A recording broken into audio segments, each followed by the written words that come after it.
Maganda nga po mga people. Wala nang magko-comment. Ingat. Sa lahat na mabuti ang sinulat. Luwa. Kaya wala kang mabasa kahit isa mang talata. Kinabisa at inisip mula ating pagkabata.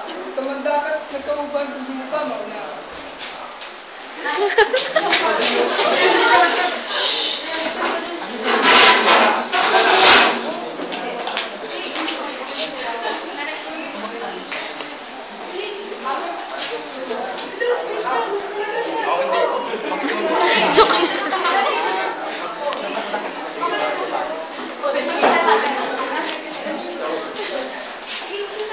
First day ni Ralph at Nina sa school. Pagka-uwi nila, lugat na nila ang Lola Strawberry na nagkakachilyo. Ang Lola Strawberry nila ay kapatid ng Lola Apple nila na ina ng kanilang ama na nasa Amerika. Walang asawa ang Lola Strawberry nila kaya sa kanila ito nakatira.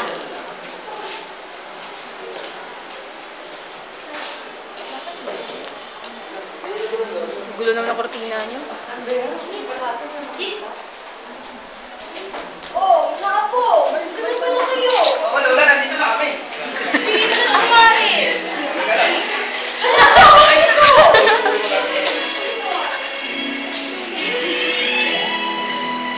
Oh, Lola, Lola, may nakita ako Chicks kanina sa school.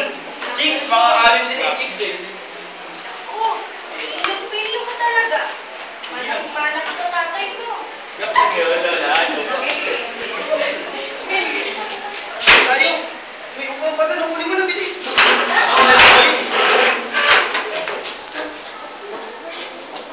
Uy, Lola. Sabi ko na Chicks, di ba kanina? Kayo naging Chicks ba kayo? Hindi na, ano ba? Nagkaroon na ba ng relasyon? Asawa? Boyfriend! Boyfriend po! Boyfriend! Ano? Boyfriend! Boyfriend! Boyfriend! Lapis na lang, lapis! Sino boyfriend? Boyfriend. Chat-chat. Ako dati ibo.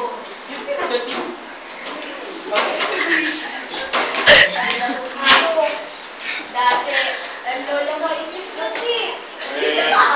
Oh my God. Hindi ka naman nakabutan, kaya kita. Throwback. Wala. Pwede ba mo dito? Napaka- Hindi ni Bebang? naman dito. Mati pa lang. Ako ay meron natin lalaking mahal na mahal. Kaya lamang, Ano bang binabasa bakit mo? lalaking minahal ko? Yung script. Pwede ba itang sa likod ko? May script sa cellphone. Napag-usapan na Sa iPad ko. Nakalitan na sila sa amin. Nung biglang sa araw ng kasal, hindi siya sumipot.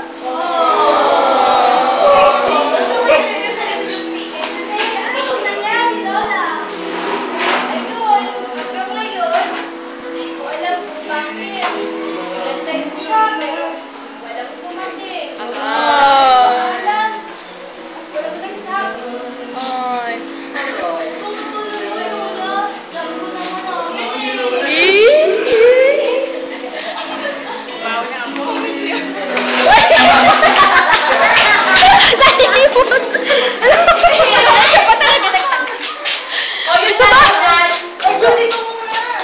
Dapat kasi pag ano nyo hawin nila eh. Bakit, Lola? Okay, dalaw.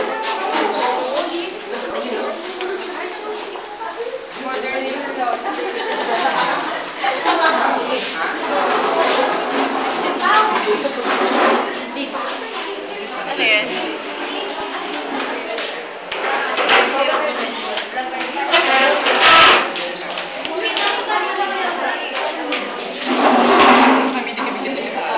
Oh, say hi, dali, dali.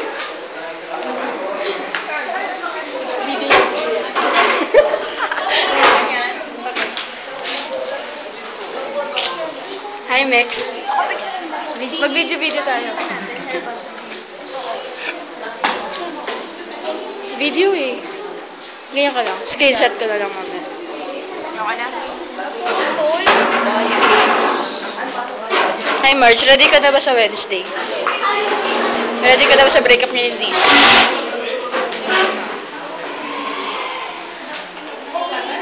Tagal naman ng interval nyo.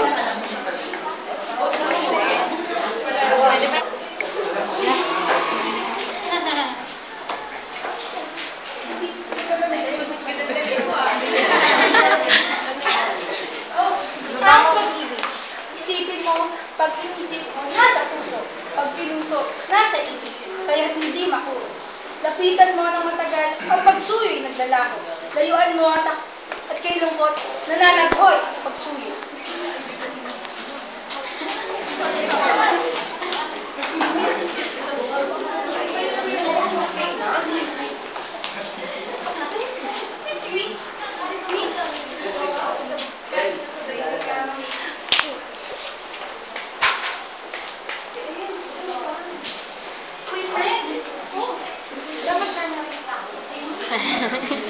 Sorry. Matagal namin nililigawan ni Rico si Gail. Halos mag-iisang taon na. Magkasama ang magkaibigan Gail at Peace. Uy, friend, gusto mo planong basket malaki siya doon si Rico? Oo nga eh, nakakainis yun. Kung wala lang ako napapalado, matagal ko nang dispat siya yun. Patay agad. Dispat siya? Papatapon sa dagat? Sige, friend, alis na ako, hindi na pwede yung star mo. Yeah!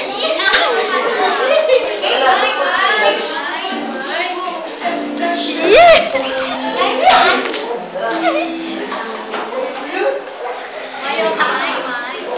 Si M, selos. May isang taon na siyang naliligaw at sa wakas, tinagot ko siya ni Gail. Ako na yung pinakamasay na lalaki sa mundo. Ha? Wag mo yung bulong mo lang, bulong. Tapos mo na ba yung thesis ko? Oo, Dulit ka namin sa Friday yan. Oo, malapit na yun. Matatapos ko din yun. Promise? Isa para sa'yo. Yeah! Kinikinig! Sayang, akala niya si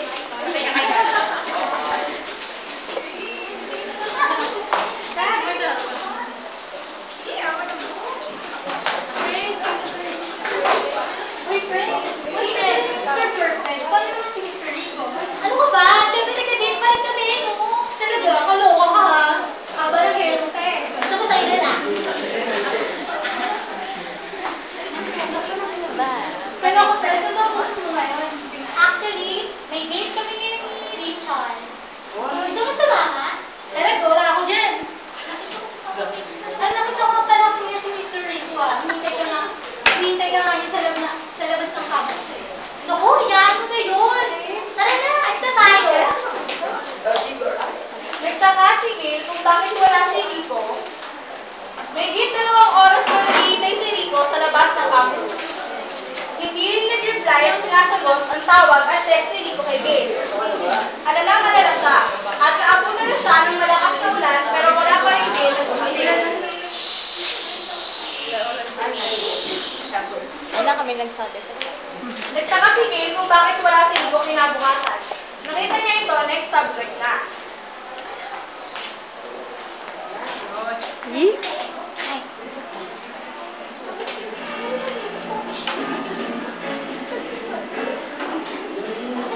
Saan mo ako? Ay, busy lang ako. Ano ka ba? Di ba parang naglalala ako sa'yo? Naglalala ako sa'yo. Miss ko, ginagawa ko sa yung kasama mo. Oo, ito naman masyado. Ano ka ba? Dahil sa mga nangyayari, kina Rico at Gail, nawala na ng gana si Rico at lumalamig na rin ang relationship nila. Simula noon, hindi na masyado nagkita o nagkakausap ng magnobyo. Hindi importante kay Gail ang mga effort ni Rico. Masaya din naman siya kay Richard, kaya wala na siyang pakialam kay Rico. Ay,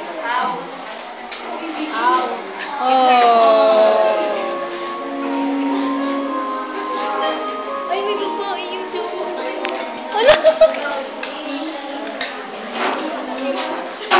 Noong may time, nahuli ni Gail si Richard Ay, no. na may kasama ibang babae.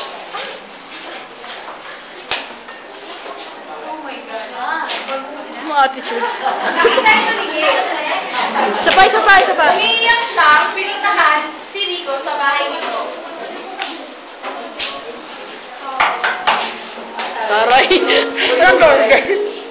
Rico, wala lang tayo.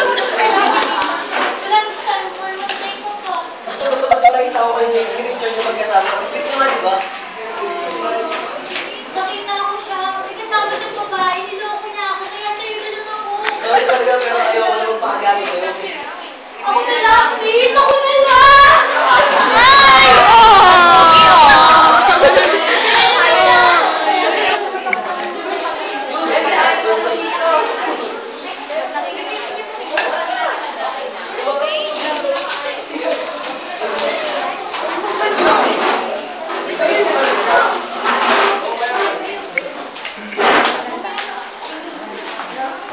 Ang pag-ibig ng buhay, nakikinig pa sa aral. Tandang di pa umiibig, nakikita pang ilaw. Ngunit kapag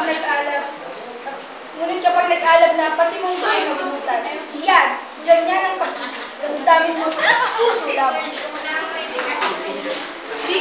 Legal both sides ang mag-boyfriend at girlfriend ng Sophie at Alan.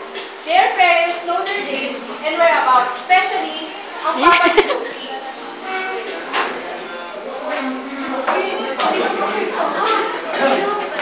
Anak! Alam niyo na ang tama't mali ha. Alam niyo na ang gusto niyo, malalaki na kayo. Oo naman pa. Alam na namin ni Alan yun. Di ba, B? Buti naman. Ikaw nang bahala sa anak ko ha. Sa prinsesa ko. Kung papayakin yan, pinayak mo yan. Iiyak ka sa akin. Ba't may script? Hindi, nagbabasa ng John. Ah, sorry ba yun? Sorry. Nabuha na pala may interviews.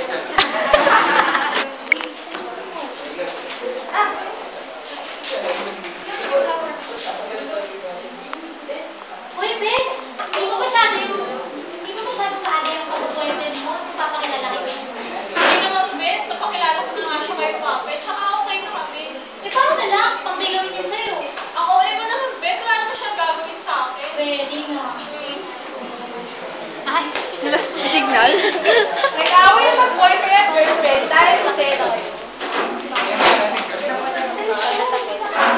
Parang kagaling Sino yung ka-text mo? Si Rodolfo, yung tarantado. Kapag mo sa English. Ayan na, B, na-reply na. Ano ba yun? Ba't mo naman yung sagot niya? Ano ba yung bakla? Babae? Tarantado eh. Naliliw ko na. Ay, nako, baka babae mo yan. Bahala ka nga dyan. Oh.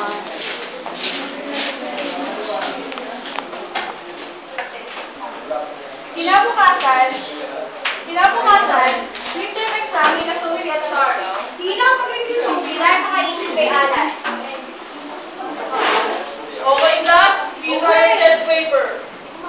Oh my God! Bakit 4 yung grade na nakuha ko? 4? Grabe naman score yan, ha? Nag-aaral ka ba? Hindi nga, kasi... Kaya, nagtaka ka pa. Sabi ko naman sa'yo, sakit lang talaga ng ulo yan. Malibhasa ko si Best MBSB ka kaya hindi mo alam yung feelings. Ay naku, sorry ka Best! BSBA ako, no?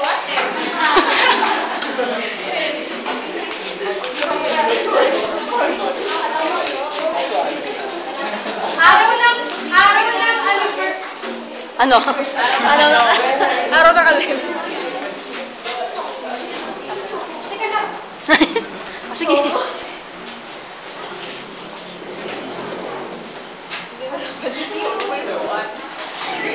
Ano sabi ko? Nung araw na yon, anniversary ng mag-gobe at mag-gobya.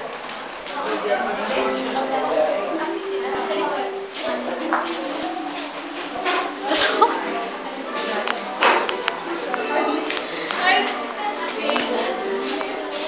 ano kailangan mo? Ay, ito pala. Ay, dyan pala kayo. Sige na nga, babe. Pati na tayo.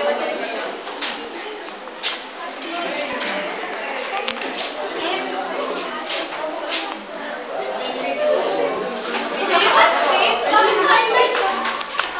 Dito palik ka to.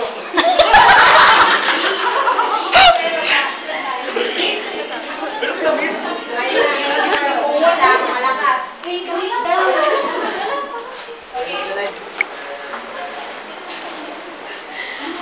Di, bakit tayo dito? Anong gagawin natin dito? Poy. Yeah! Nasoga special. Kaya bakit hindi tayo napili mong place? Tsaka, natatakot pa ako ng unnamed ready. Abidjan.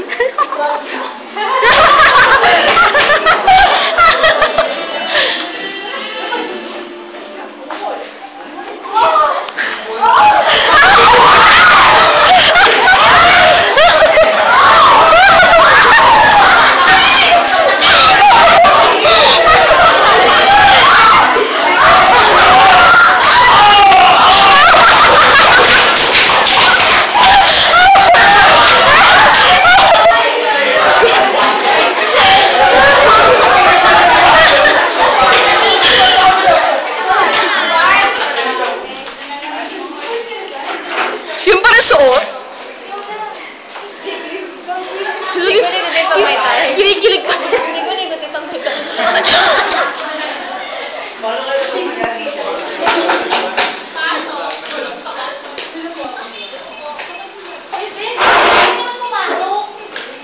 Wala na ako ng gana pumasok, bes. Ilang araw na kasi na akong nag-test. Teka ko, sabi ko naman sa'yo eh. Walang gagawin ka sa akin. Walang gagawin ka sa natin yan. Sakit na ng ulo yan. Sabi na nga ba, after ginawa namin yung pinagaan, iiwan din niya ako. What? Bes, pilitan na! Nakita! Mahal ko siya, bes eh. Mahal na mahal. Mahal yan! Bakit ganyan? Basta, bes, hindi mo kasi alam yung feeling eh. Ayun na, ayos ka, bes. Pero bes, may sabihin ako sa'yo. Tinita ko 2 months. What? May trucks. Ano ba yung dito? Hindi pa nga eh. Tapos ako sabihin. Baka malayasin nila ako. Hindi ko alam. Kaya ano, Bes, nandito lang ako, sasamahan kita.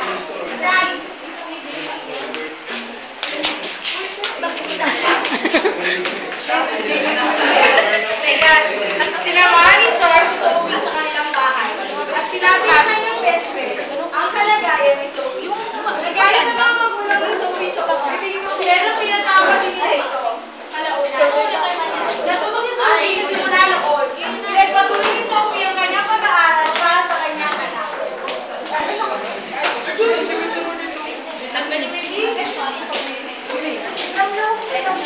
Batang ama. Kayong mga kabataan, pag-ibigyan ninanais. Kayong mga parparong sa ilawan, kapag kayo inibig na hanapin ang pangalan at papakiliban sa sunod sa pag-ibig.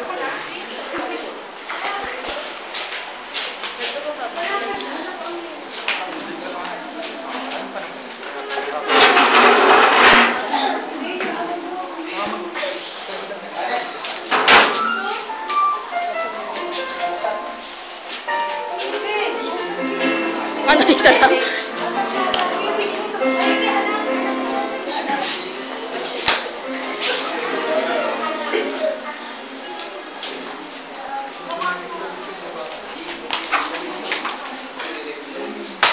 Hala.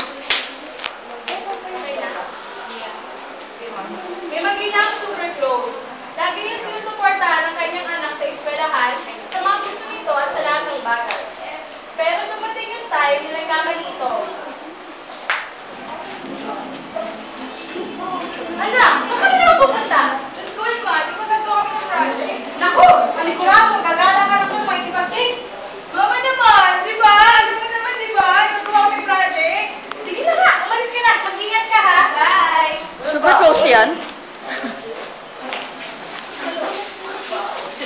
Sa loob ng eskwelahan. Hindi. Sa loob ng eskwelahan. B! Puro B ah. Itawin kita. Galing. Sa school. B! Miss na kita. Ah! Nabitindi mo! assignment, ikaw gumawa kami project. Please. Nag-iisipan mo. Sige na nga. Wala kayo kinig si Gaga. Malandi! Harap! Sa bahay.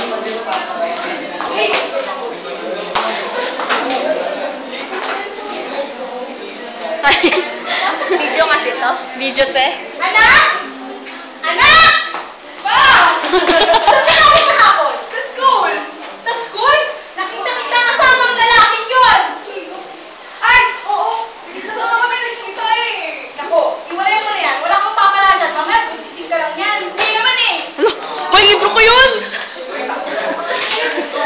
Pumasok siya sa kanyang kwarto at doon umiyak na umiyak. Tinawagan niya ang kanyang boyfriend. Maharap! Walang cellphone, kawawa. At nanay? P? Ano, B? Bilen? Ano problema? Bakit kinaya? Honey, sino ang tumatawag sa'yo? Honey, sino yun? Wala yun. Honey, SMB. Wala yun. Wala ba? Sige. Ano? Tanga. Dahil sa narinig ni Sam, ito ay nagkinala na. Kaya naisipan niya na puntahan si Kai sa kanyang bahay upang kumpirmahin ang kanyang kinala. Puro third party, malandi. Baho?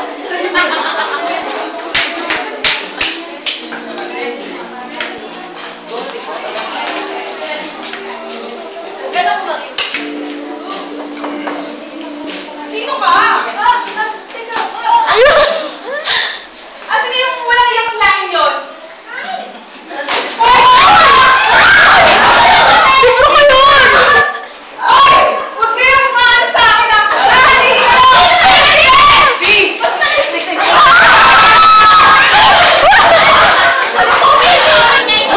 Kamusta sambal?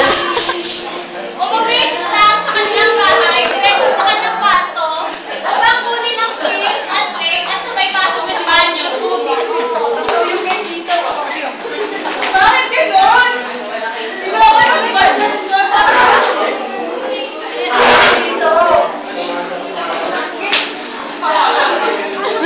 tapos yung sabi ko, ayaw ko maniwalaan. Ay, alam. Dapat tanggalin yung balik ng plate. Tanggalin na yan.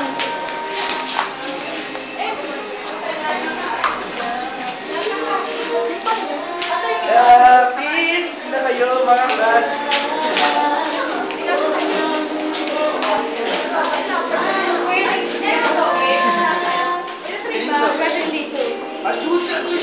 Adun!